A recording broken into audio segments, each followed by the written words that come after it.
இந்த வார இறுதியில் பைசன் திரைப்படத்தோட வசூல் நம்மளை வியக்க வைத்திருக்கு அப்படின்னு நான் சொல்ல வேண்டும். அந்த அளவுக்கு பைசன் திரைப்படம் ரசிகர்களை கவர்ந்திருக்கு. ஸோ இந்த வாரம் இறுதியில் அப்படி என்ன ஒரு சாதனை படைத்திருக்கு டீட்டெயிலாக பேச போகிறோம். அதாவது துருவ விக்ரம் அவர்களோட நடிப்பில் மாரி செல்வராஜ் அவர்களுடைய இயக்கத்தில் ரொம்ப பிரம்மாண்டமாக எந்த விதமான எதிர்பார்ப்பும் இல்லாமல் வெளியான திரைப்படம் தான் பைசன். இந்த திரைப்படத்திற்கு பெரிய எதிர்பார்ப்பு இல்லாததால் பெரிய ஓப்பனிங் கிடைக்கல. அதனால் முதல் நாள் வசூல் 2 கோடி பண்ணியது. இது கூடவே ரிலீஸ் ஆன டியூ திரைப்படத்துக்கு ஒரு பெரிய எதிர்பார்ப்பு, பெரிய ப்ரொமோஷன், பெரிய ஓப்பனிங் எல்லாமே கிடைத்தது.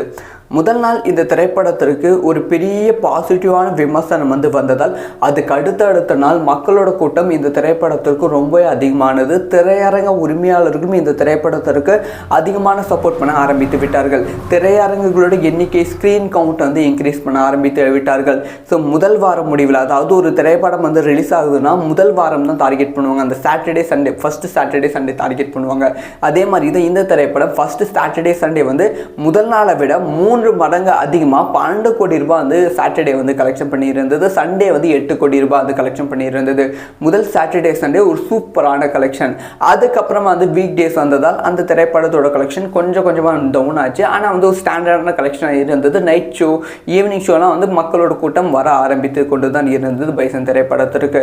அதுக்கப்புறமா இரண்டாவது வாரம் அப்படியே மீண்டுமே முதல் வாரம் எப்படி பண்ணிச்சோ அதே வசூலி இரண்டாவது வாரம் பண்ணுது. ஆனால் கொஞ்சம் டிஃப்ரெண்ட்டாக ஃப்ரைடே நைட்லேருந்து பண்ண ஆரம்பித்து விட்டது. ஃப்ரைடே நைட் அந்த பிரைம் ஷோவில் பயங்கரமான டிக்கெட் சொல்லி 80% ஆஃப் டிக்கெட் சோல்ட் ஆகிவிட்டது.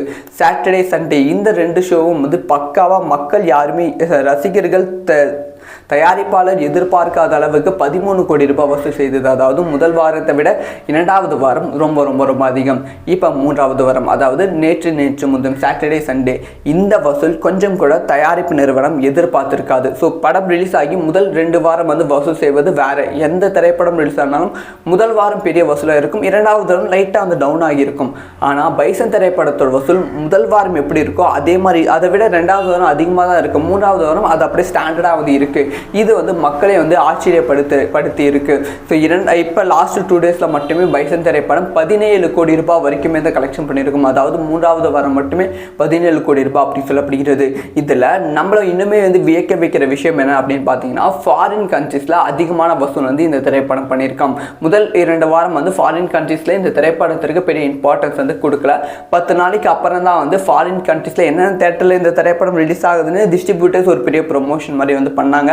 அதுவே பெரிய ஹிட் ஆகி ஒரு பெரிய வசூலை ஃபாரின் கண்ட்ரீஸில் பண்ணியிருக்கு.